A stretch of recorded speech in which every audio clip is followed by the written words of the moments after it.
success shouldn't feel this exhausting. If you're winning on paper, but burning out behind the scenes, you aren't failing. You're stuck in a psychological bottleneck called a hurdle of stop. I've been there. On the outside, things look great, but I was secretly burning out, convinced I was just lucky and waiting to be exposed as a fraud. I realized I didn't have a business problem.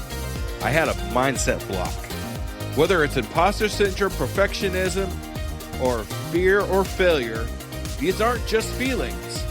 They are growth bottlenecks. Identify your specific hurdle and get one immediate action step to regain your momentum today. Go to tuepodcast.net/quiz. That's tuepodcast.net/quiz to take the 3-minute assessment and get your report now. Salutations, School Believer. Do you have a dream of becoming an entrepreneur, but don't know where to start or even what to do? Where can I gather information quickly about what's in my zone of genius? Don't worry, School Believers.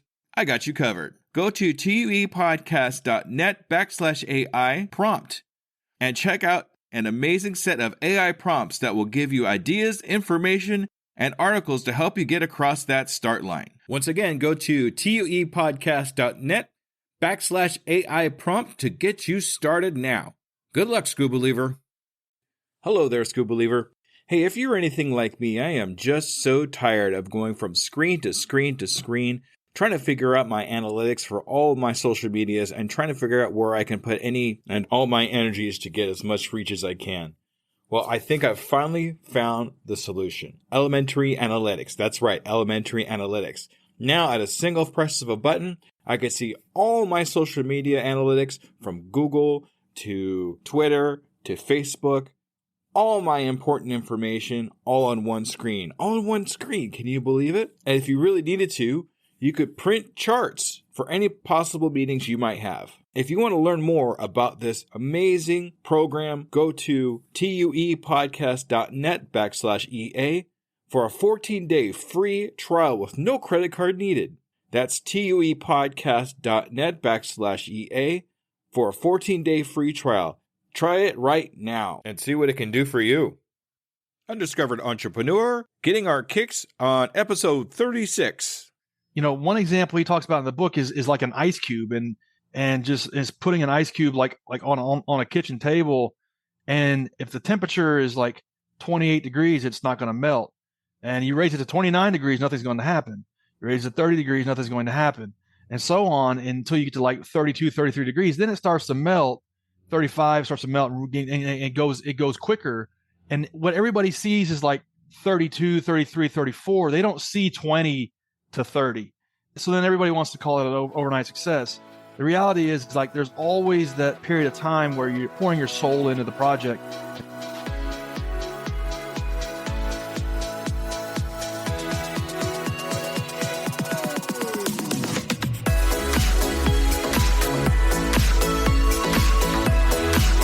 Welcome to the Undiscovered Entrepreneur, the podcast where brand new entrepreneurs come to life and could quite possibly be discovered.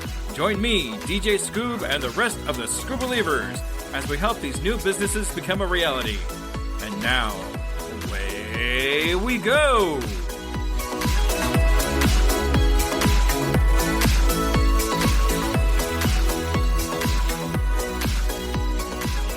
Hello, Scoob Believers, and welcome to the next episode of the Undiscovered Entrepreneur. And it's me, DJ Scoob, coming at you, whatever device you happen to be listening on.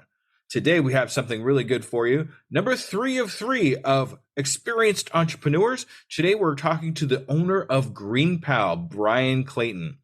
I really like talking to him in this because he talks about how his business was like a 10-year overnight success. I loved talking about that. It was awesome to listen to.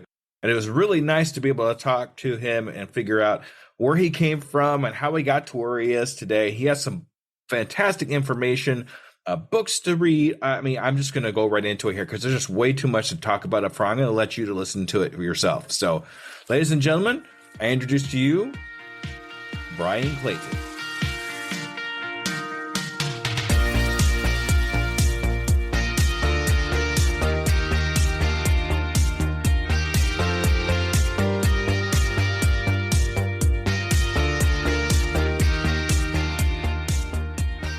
Salutations, Scuba Believers, and we are here again with our next amazing entrepreneur. Today we're actually featuring a experienced entrepreneur. Say hi to Bryan. Hi, Bryan. How you doing? I'm doing great, Jesse. Great to be here. Great. All right. Thanks for coming on to Undiscovered Entrepreneur. Now I have one really serious question to ask you, okay? Are you a Scuba Believer? I'm a Scuba Believer. I'm bought in. I'm in the tribe. All right. Yes, we have our next Scuba Believer. Thank you so much, Bryan. Thanks you for being a Scuba Believer. I appreciate you. Now, we're going to just kind of have you tell a little bit about yourself, what you do, how long you've been doing it for, and a little bit of your story, if you don't mind. Yeah, sounds good. So my name is Bryan Clayton. I'm CEO and co-founder of a company called Greenpal. Greenpal is a mobile app that works like DoorDash or Uber, but for landscaping services. So if you are a homeowner and need to get a lawn mowing service, rather than calling around on Craigslist or Facebook or Yelp, you just download Greenpal, pop your address in, you get hooked up with a great lawn mowing service in a matter of minutes and just pay and schedule them right through the app. Greenpal is a 10-year overnight success. My co-founders and I have been at this business for over a decade, and now we are nationwide in the United States. Over 300,000 people use our app to get their grass cutting services done. Around 34,000 landscaping contractors use it to run their business. And so we have built this thing from the ground up and self-funded it, bootstrapped it, haven't taken on any outside capital, which is pretty rare for tech companies these days. But we've kind of gotten to where we are just by slow, consistent, steady gains. And here we are. We've got the nationwide largest network of landscaping services you can hire with your smartphone. I love that you mentioned a 10-year overnight success, because a lot of people hear overnight success, they think, oh, yeah, it just happened a couple days. No, it don't work like that. That's for darn sure.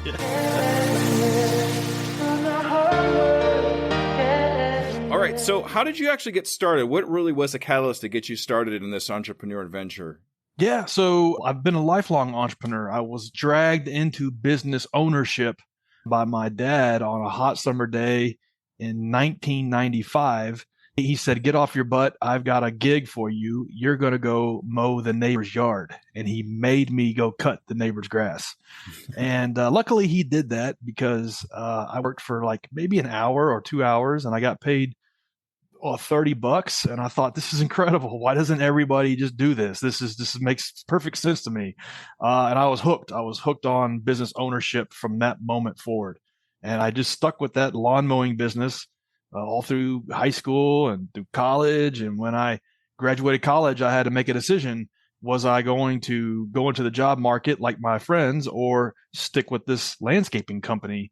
I didn't really want to be a lawn guy my whole life, but I thought maybe this could be my lane. This could be my way to level up. And so I made a business plan and ended up building over 15 years one of the largest landscaping companies in the southeastern United States, building the business over 150 employees, eventually getting it to 8 figures in revenue.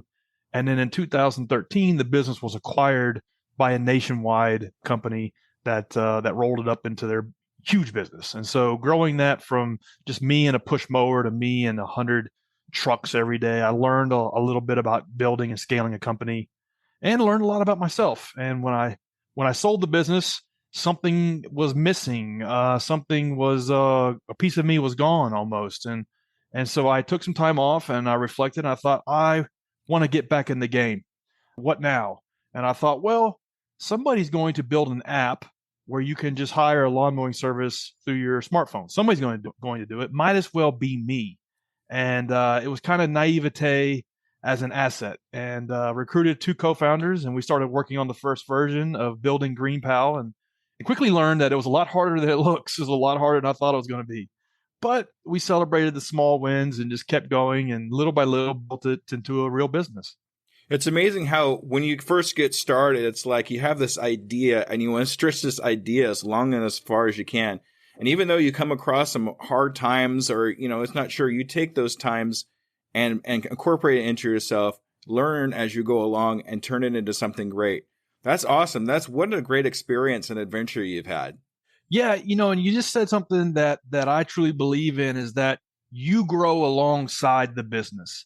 If you're doing business well, or even not so well, you as the founder are growing into a whole new person every 2 or 3 years because the business is requiring you to level up. It's requiring you to take on skills and learn things that you may never in a million years would have learned. And that's how I have experienced it in 22 years of running companies and selling one and starting a second one is that I'm not the same person today that I was even 3 or 4 years ago, because the company, the business requires me to learn new skills and evolve and grow and mature. And that's one of the things I love about it, is that you level up alongside the business. I don't think you get that in many other things other than entrepreneurship. Definitely entrepreneurship. Yeah, I mean, you're working at the job, you're staying in one spot, and you're only learning so much, and you're kind of limiting yourself when you stay there. But when you actually become an entrepreneur, you're always learning new things, new experiences, and figuring things out for yourself, which actually makes it stick a little bit more when you learn it for yourself and your experiences. Exactly. That's exactly right. And it's like a forcing function for personal growth. I love it. Yeah, it's great.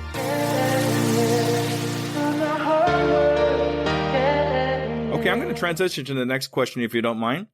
In your first year of the newest business, I guess that we're going to be talking about the app at this particular point. What problems or pitfalls have you had? What was your deepest and darkest problem or pitfall you had when you were first getting started?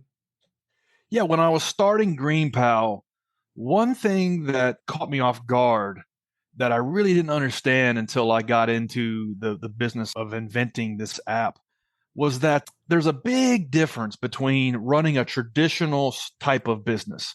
Could be a restaurant, construction company, a dry cleaning service, landscaping business like what I had. Running that business was really, really hard. And I thought, I got it to 100 people and multi-millions in revenue and sold it. So here I am thinking, man, that was really hard. And I don't want to do anything that hard ever again. So now I want to do something easier. I want to start a software business because that'd be so much easier. And the thing that caught me off guard that I didn't really anticipate was starting a software business is usually you're inventing a new product. You're inventing a new service. You're creating a new way of doing things. You're creating a new experience. And that's like 100 times harder than starting a traditional business. It's much, much more difficult to invent something brand new that does not exist and get awareness about that thing and understand how to solve people's problems in a new way and do so in such a way that's 10 times better than other ways that they could solve the problem. And that's a lot harder than running a traditional type of business. And I really didn't understand that until I got into the trenches of building Greenpal. It was quite evident when we took 9 months or a year to build our first version of the app, and we released it, and it was crickets. It's like, if you build it, they will not come. Yeah. And we ended our first year with something like 22 customers, and I think I knew all of them. And so it was very, very humbling, and it was very, very clear that, wow, this is a lot harder than it looks and then that I thought it was going to be. And the only way that we could just kind of get from one level of the game to the next was just through trial and error, trying things. They didn't work, but maybe something did work about it, and it's iterating over and over and over again. And so we kind of made up a roadmap as we went along and figured it out that way. Fantastic. What a great story. What a great story. What was the thing that actually made it take off? What was that one catalyst that actually finally made it take off? Was it something you did or something that you changed in the app or something like that? From the outside looking in on most business success stories, there's either a narrative or it seems like there was one move on the chessboard that won the game, or there was one like inflection point, hockey stick moment.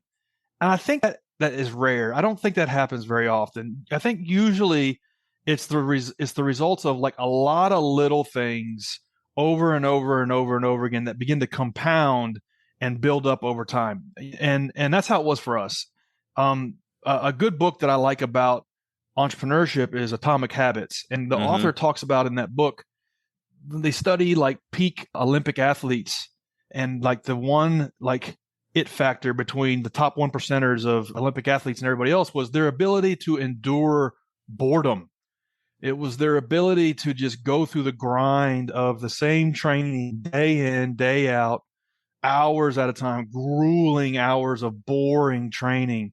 And I think entrepreneurship's a lot like that. The first several years are excruciating because you're just grinding through these tasks over and over again and making little improvements along the way and hoping that it builds and compounds over time.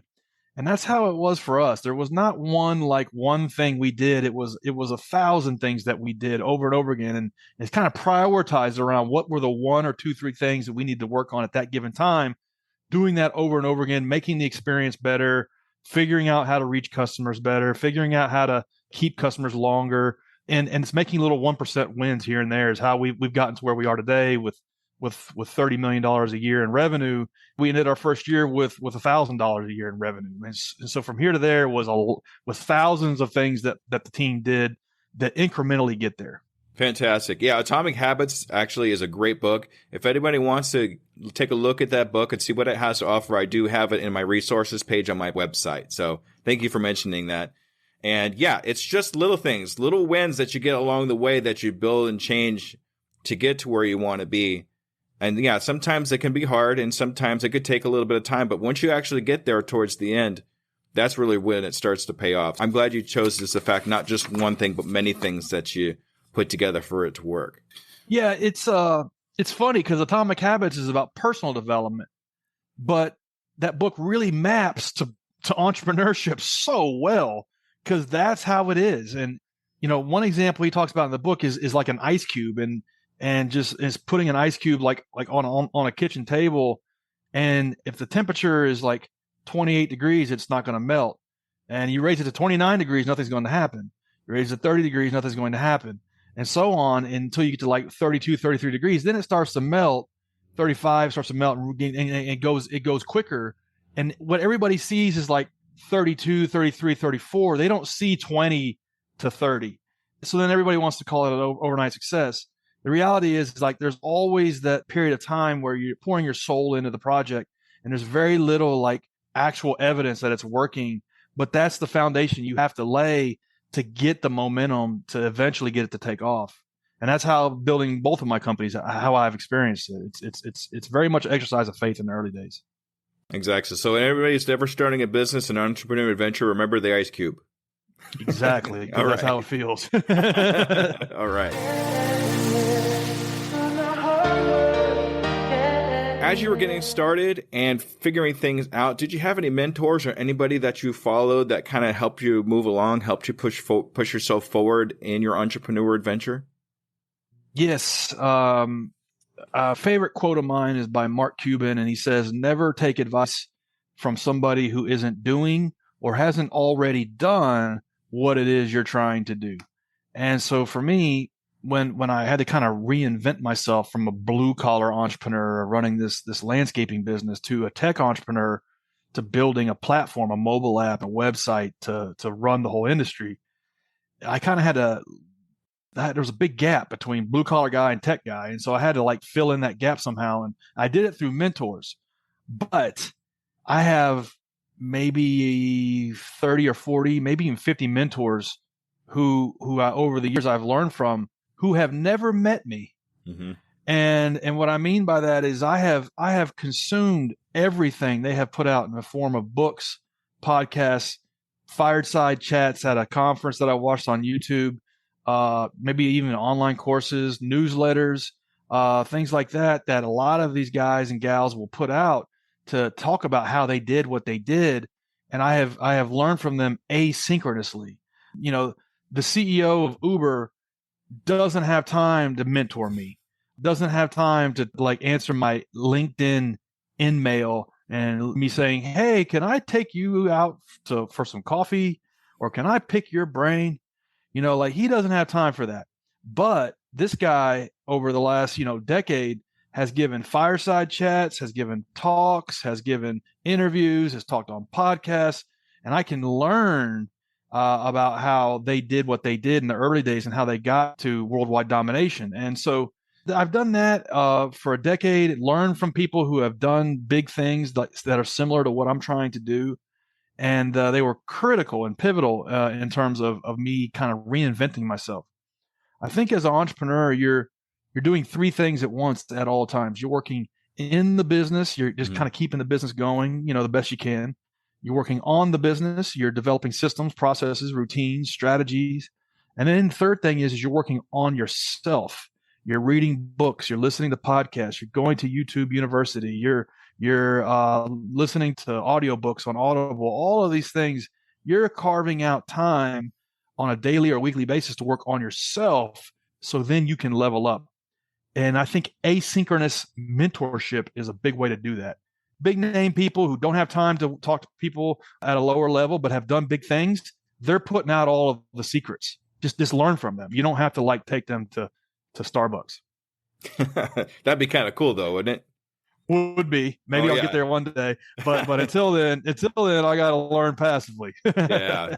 You and me both. I actually talk on a lot of my podcasts about self-education, how important it is to be able to educate yourself as you move along your entrepreneur adventure. And like you said, virtual mentors. Pretty much all my mentors are virtual myself. If I haven't talked about them enough, Pat Flynn is one of my biggest virtual mentors. I listen to a lot of his podcasts, a lot of his books. It's amazing how much information you could absorb, even on a daily basis, if you carve some time out for yourself to be able to do that. And being able to work on yourself. Now I've heard about, working on your business or in your business. But I think you're the first person that actually mentioned working on yourself along in that list. And I think that's really super important to be able to work on yourself. 3 things. Yeah, 3 things. Exactly. To be able to work on yourself as you're moving along, as you're going on your entrepreneurial adventure. So that's great. I really appreciate you pointing that out. That's amazing. Yeah, and I think it was Michael Gerber wrote a book called The E-Myth. And that book is about the first 2 points, working in the business and working on the business and knowing the difference between 2. Somebody needs to come along and write a sequel, the working on yourself piece, because you as the founder are going to have to get good at 20 or 30 things: basic bookkeeping, basic leadership, basic copywriting, good design, good customer service systems, marketing, social media marketing, learning how to run an email campaign, learning how to run a referral campaign. So you got to learn how to do these things. And I think a lot of times when you're founding a business, what you are taking in terms of educational content is block and tackling for whatever stage of the game you're in, whatever level of the game you're at. Maybe you're on level 1 and you just got to get your first 100 customers.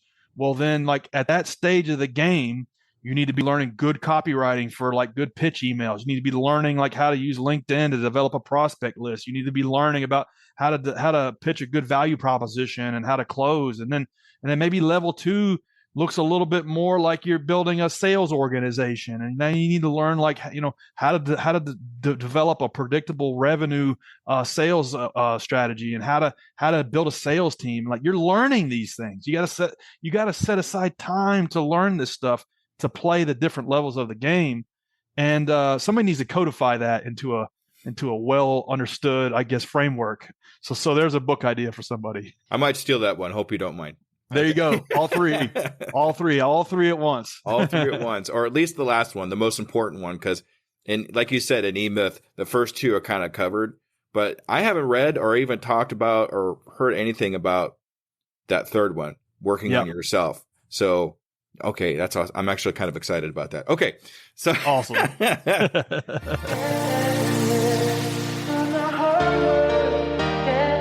So, Bryan, you've actually accomplished a lot of great things in your lifetime in both businesses that you've had, including the one that you're currently in right now. But what is in your vast accomplishments, what is the one thing you're most proud of as far as the accomplishments that you've had so far? One of the things that I'm proud of that's a lot of fun is the ability to have an idea and create a business around it and then bring other people along for the ride.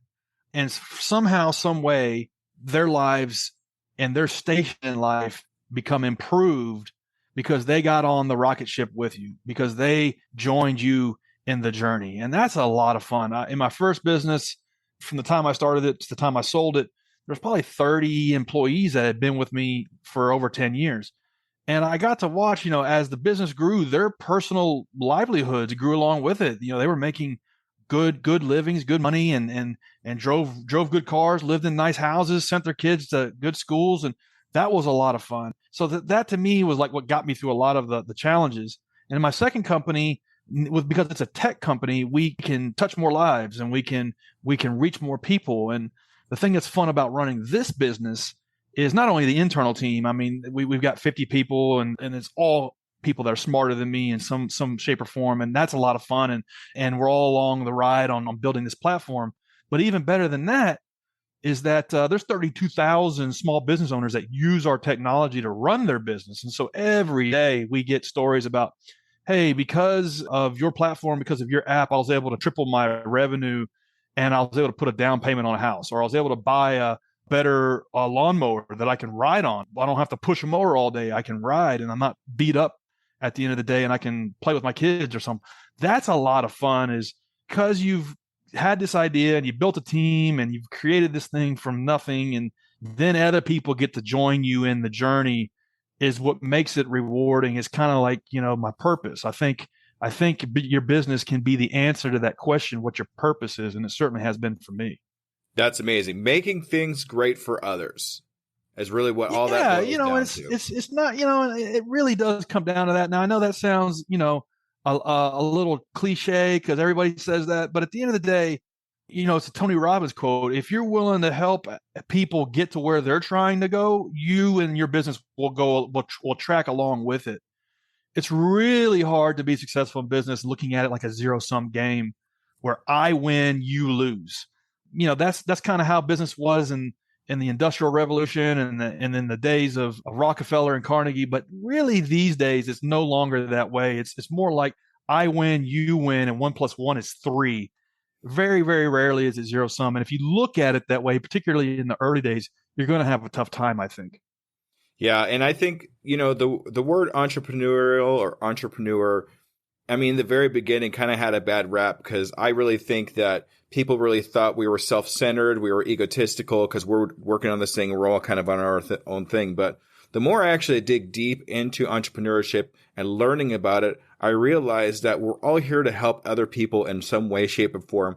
And here's a little quote I heard somewhere: we rise by lifting others. And that's really what it boils down to. And the marketplace this way is this self-correcting mechanism where you don't really get to take anything out of the marketplace unless you put more in. And that's really the way it is. Particularly starting a new product from scratch, you have to deliver 10 times the value that you take out, or else your product will never take off. And I think that's a good kind of self-regulating aspect of today's marketplace, is that you really do have to add more value than you take out of the equation. And if you can think that way and have that mindset, particularly when you're first getting started, it can kind of help orient you around what is going to be required of what kind of leader you are, what kind of entrepreneur you are, and can help set you up for success. Because if you look at it like the old Daniel Plainview, there will be blood, I drink your milkshake. If you look at it that way, you're going to have a very, very, very, very tough time in today's market. Absolutely. Absolutely. Thank you so much for all that wisdom there, Bryan. That was amazing. I'm going to transition into a different question here. Now, say, for example, you ran into somebody that wants to start an entrepreneur adventure. What kind of advice would you give them? What would you have someone look for jumping into entrepreneurship? What kind of advice would you have for them? First thing I would ask is why? Why do you want to be an entrepreneur? Because a lot of times, I get folks that talk to me and they're like, well, I just hate working so hard in my current job, and I just want time off, and I want freedom. And so I want to just want to run my own thing, and I want that freedom. And I have to break their heart and say, you're going to work twice, 3 times as hard as what is for half the money for about 5 to 10 years. And then maybe if you do all of those things right, then you can create a business and you can create a system around you to give you that freedom. But it's going to be a long time. There's going to be a lot of sacrifice in the first few years, and really kind of have to manage expectations around that. And then if they say, yeah, I know, and I've actually been working on it nights and weekends for the last 2 years, and I'm getting ready, I've already got something going. And it's like, if you're a real entrepreneur, nothing's stopping you from already working on it, even if you have a full-time job. So I kind of like to try to paint a realistic picture of what entrepreneurship really does look like. So that would be the first thing, is managing expectations, and then telling somebody that if you think about your life in the context of a storyline, every good movie has a storyline where there's ups and downs, and the hero is overcoming obstacles to get to where they're trying to go. And I think to live an interesting life, you have to have an interesting story, and you have to do interesting, hard things. And I think a business, at least for me, has been the answer to those questions. It has been the thing that has lent an interesting storyline to my life. There have been ups and high highs and low lows, but it's made my life interesting. And so if you can look at it that way, and if you can take on the mission in the terms of like, this is the thing that's going to be my life's journey, it can kind of help set you up for that long haul marathon mentality that's going to be required to build a successful business. And the reality is, you don't really know what it's like until you get in there and you start getting your teeth kicked in, and you start really understanding that it is a lot harder than it looks. And most people don't make it. It's not for everybody. And there's a lot of other ways to financial freedom than entrepreneurship. So don't think that you have to start your own business and hate it to be successful. There's a lot of other ways to be successful. Exactly. And you could always pivot into something that, you can think you could get into, or, try that way. It's not always entrepreneurship, but it does take a special breed to be able to take that journey and accomplish what we've accomplished in our time. Like the hero's journey. I don't know if you've heard of that. You probably have, the hero's journey and how that works and how storytelling is done. We all have our own hero's journey as we move along in our entrepreneur adventure, the highs and the lows, just like you're talking about. And us taking those experiences in that journey to make it us who we are as entrepreneurs, as people, as ourselves, is really important. And to be able to take that journey really is something that is special, especially for me. My journey has been amazing too. Ups and downs, just like you were talking about, but I don't think I'd have it any other way. No, I wouldn't either. I wouldn't. I wouldn't go work in some big corporate machine in a cubicle somewhere. That's just not for me. Home by 5:00, Saturday and Sunday off. I didn't have a vacation for like 5 years, and didn't take off a Saturday or a Sunday for like the first 4 years of building Greenpal. But like you said, I wouldn't have it any other way, because I knew it would be worth it eventually. I was willing to put in that sacrifice, and because I knew that we could build something big. And I'm glad that I had that mindset. But it's not for everybody, and you don't have to do this. Everybody thinks that these days you have to kind of go out and do your own thing. You really don't. I know a lot of wealthy people that got there by working a career for a big company and did smart things with the money they made and reinvested in real estate and stuff. And they're filthy rich now. So there's many different ways to success. There is. Definitely different ways. But for guys like us, this is the way we want it to be done. This is it. Yeah, this is it. All right. Nobody would ever pay me or hire me to do a big job anyway. So I had to make my own job.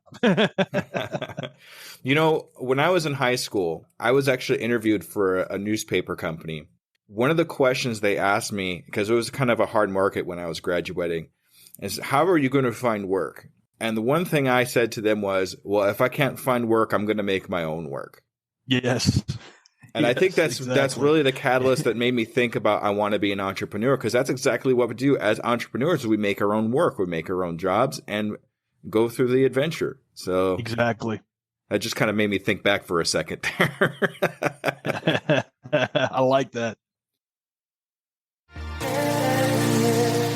Okay, so one thing I like to do with all my guests on the Undiscovered Entrepreneur is get a 6-month goal. So in the next 6 months, where do you see yourself in your company? Next 6 months, so we are finishing out the peak season for what our season looks like. So the next 6 months is a lot of product development that we're building on the app. We have a big initiative where we are building an Instabook feature where you can sign onto our app and book somebody right off the shelf and not have to wait for a quote. And so we're getting ready to start building that. It's kind of like on Airbnb when you can Instabook a accommodation and not have to wait for the host to get back to you. So we're working on that. Hopefully can roll that out for springtime 2023. And then we also are hiring more engineers. We've got 3 engineers that we've got to hire, and we hire very, very, very slow. We want to make sure we get the right people on the bus, and so by 6 months from today, I would like to have that feature completely rolled out in the platform and another couple of engineers added to the team. And so that's what the next 6 months looks like for me. You're always trying to figure out, what are the highest impact points in the business and what are like the 2 or 3 things that you can work on today to get where you're trying to go. And it's hard because a lot of times building a company is not like chess. It's like poker. You're looking at the cards on the table and the information you have, and you're making bets. You're not really making like this, like on chess, you can see everything. You can see all the inputs. Whereas in poker, you really are just kind of like making like your best guess. That's how building Greenpal is a lot of times. You're making bets based on everything you know, and sometimes it works out, sometimes it doesn't, and then you figure out what you learned and try again. I hope for you that you get the royal flush. Thank you. I appreciate it. For sure. I hope so too. Yeah. So it looks like you're working on an Instabook part of your app. That's awesome. And you're looking to hire 3 engineers. That's great. So I'm actually going to set those as goals for you. What I do with all my guests is in 6 months, I'd like to follow up with them and make sure they've reached their goals and see what kind of experiences they had with those. So I'm going to follow up with you in 6 months. Is that okay, Bryan? Fantastic. Sounds good. All right. And something you said real quick too, I'm just going to kind of touch on real quick. Hire slow. Definitely want to hire slow. Take your time to make sure you know who you're hiring and that they're qualified. That way, you know it's going to work for the company. And then fire fast too, because if they don't want to work, you don't want to spend the extra money on it. So exactly. All right. That is a lesson. That is a mistake I have made many, many, many times in my 22 years of building businesses. Is holding on to people too long and realizing that we have reach the point of necessary endings and not acting on it. It's a tough thing. It's hard to fire. It's really hard to fire. It's very emotional because you've been with this person for a while, learned who they are, but it's just not quite working out. So yep. And the other thing that gets me is the sunk cost fallacy. Well, I've got all of this training in them and maybe they'll turn around and it's like, do the right thing. Usually in business, the hard decision and the right decision are the same one. Exactly. Okay, Bryan, so it's come to the time of the podcast here. This is your time to shine, okay? I want you to go ahead and talk about your business. Anybody that's listening that wants to get a hold of you and your company and your services, how do we do that?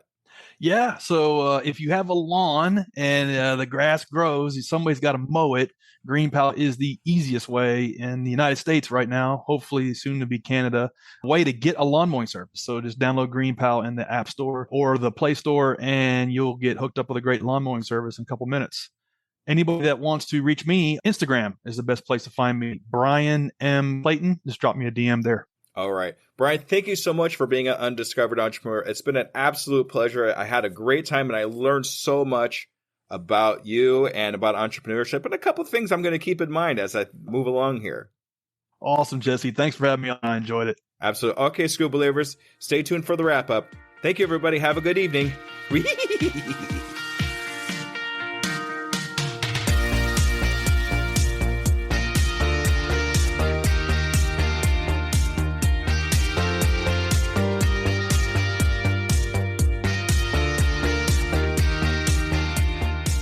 All right, School Believers, that was Bryan Clayton. Man, he had a ton of knowledge for us to absorb. I hope you got it all. And the books that he had talked about, I've read every single one of those. And if you want any of those books, they are available in my website under resources. I also love the fact that he added yourself to something that everybody talks about. Everybody always talks about working on your business and working in your business. But the one thing we really need to talk about and the one thing we really need to think about is working on yourself while you're doing those other things. And I think that really made for a great point when we were talking that particular thing. So keep that in mind in your entrepreneur adventure.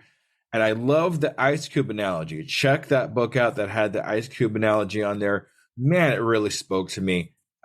Definitely something to think about. If you have any questions about Greenpal or whatever we talked about there, please make sure you reach out to Bryan Clayton. He'd be more than happy to cut your lawn or somebody out there to do it for you. Check out Greenpal. Download it if you have a lawn. That's what I say. All right. So moving on to the next thing, I'd like to talk about what's been going on with me lately. And this is going to be kind of a big announcement for me. So make sure you listen in really closely here. I have decided, starting in March, I'm going to start going weekly, and that's going to put a whole lot on my plate, but I'm really excited to do this because I really feel there's more information I could put out there for y'all to learn from. So what I'm going to do is I have, if you haven't listened to a couple of other podcasts that I've done yet before this one, but I have started coaching. So what I have actually decided to do is take recordings of these coachings and use them in my podcast. So what you're going to get starting in March is you're going to get a week of a regular brand new entrepreneur that's just getting started. And then the week after that, you're going to get a coaching from an entrepreneur and listen in on the coaching like a fly on the wall and learn from that coaching. And then the week after that, you're going to listen to another brand new entrepreneur and so on and so on and so on. So I really am excited to do this for you. I really hope that you learn something. That's really what it boils down to, is I want you to learn not just from the entrepreneurs that I listen to, but the entrepreneurs that I'm coaching.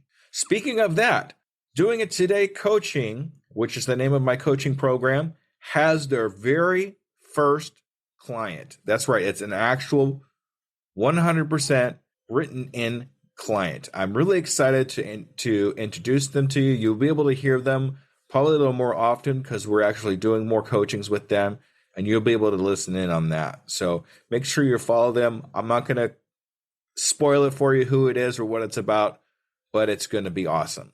Make sure you listen in for that. Make sure you subscribe to this so you don't miss it.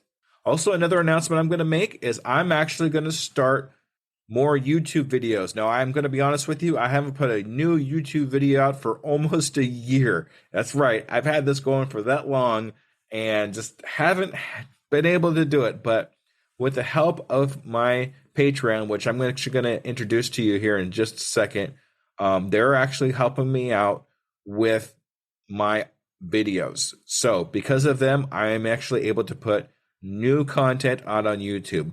So if you go to YouTube and you look up Undiscovered Entrepreneur, you're actually going to find new YouTube videos coming out starting in March. So I'm really excited about that. So another thing I've really been excited about is I've been keeping an eye on Good Pods and where our standings are on our entrepreneur adventure when it comes to our standings in our podcast. I've been keeping an eye on our standings, and oh man, I don't know what's been going on, but thank you so much anybody that's been kind of keeping up, that's been listening to my podcast and rating my podcast. Right now, at the time of this recording, I'm actually number 2 in entrepreneurship, number 1 in careers, and number 4 in all business. So, oh boy, I just love you guys so much. Thank you so much for believing in me. And go to Good Pods. Rate me there if you'd like to. Rate me everywhere. I don't know. Just wherever you listening to this right now, that's where I need you to rate me at. So it makes it a lot easier for you. So right now, I'd like to thank my Patreon, Bryan Briggs of Ocean Tree Creative. And you could reach him if you have any questions about anything. That's the person that's putting together my YouTube shorts that I'm doing. Some of the new content that I have that's going up on YouTube. If you like what he's doing, you reach out to him at Ocean Tree Create 1 on Twitter. And if you want to reach out to me on Twitter, you can reach me at DJ Scoob, that's SKOOB 2021. And if you want to join my Facebook group, I have a Facebook group now. I want to start a community so we can all learn from each other. And you can look that up at tuepodcast.net/FB Scoob. That's SKOOB. And make sure you look for me at the retreat that's coming up on February 23rd, where I'm actually doing a little bit of a talk on there. It's my first actual one. I'm really excited to be doing that for Numospect. So reach out to me at the places. You heard the little blip that I had at the beginning of the podcast of how to get tickets. It's going to be amazing. You really should take advantage of that account. It's really not all that expensive. And then if you hear any of the resources that you've heard in any of my podcasts, like I said earlier, make sure you go to tuepodcast.net and look at the resources page and see all the books that I've read and all the stuff that I've used to start my entrepreneur adventure. I am still looking for 5-star reviews. And if you do put a 5-star review out there, I will read it on my podcast. It's really important to me that you all get the accolades. It's all about you. All right, Scuba Believers, thank you so much for another amazing episode. I can't wait to see what happens next. Thank you, everybody. You've all been amazing. And thank you for following me. Bye-bye now. Hello there, DJ Scoob here, and I just want to personally say thank you for listening to my program. I really hope you learned something. Tune in 2 weeks to listen to another brand new entrepreneur. And remember, I can, I am, I will, and I'm doing it today. Okay, tap the matching pairs. I is yo. Man is hombre. Boy is niño. Apple's manzana. Woman is mujer. All right. Hola, buenos días. Hola. Gracias. Buenas noches. Thanks. Good night. Sí, yo soy Juan. They want me to type it. So, yo soy Juan. Okay, matching pairs again. Boy, they're really kind of dragging this in here, huh? Woman is mujer. Mujer. I is yo. Boy is niño. I am is soy. Girl is niña. Okay. Ella es una mujer. Ella es una mujer. Ella es mujer. Oops. Una mujer. Okay. La niña. The girl. Tú eres un hombre. Tú Tú eres un hombre. hombre. There we go. The milk. Leche. No, thank you. No. Gracias, no. No. There we go. El hombre. Now they want me to type it again. El hombre. The man. Yo hablo español. Tú hablas English. Okay, some conjugation happening there. Okay, they want me to type it. Mucho. Whoops, better spell it right. Mucho Gusto. Mucho gusto. All right. Thank you. Goodbye. Ooh, I can't spell it. I know that's wrong. Gracias. It's gracias. Disculpe, por favor. Disculpe. Excuse me, please. Ella es una mujer. Ella es Eres una mujer. mujer. Es, not eres. Oh, this one says, thank you, goodbye. I know, it's gracias, but I know I'm spelling it wrong. Yeah, Gracias. Ella es una mujer. Ella Ella es una mujer. mujer. There we go. Got it that time.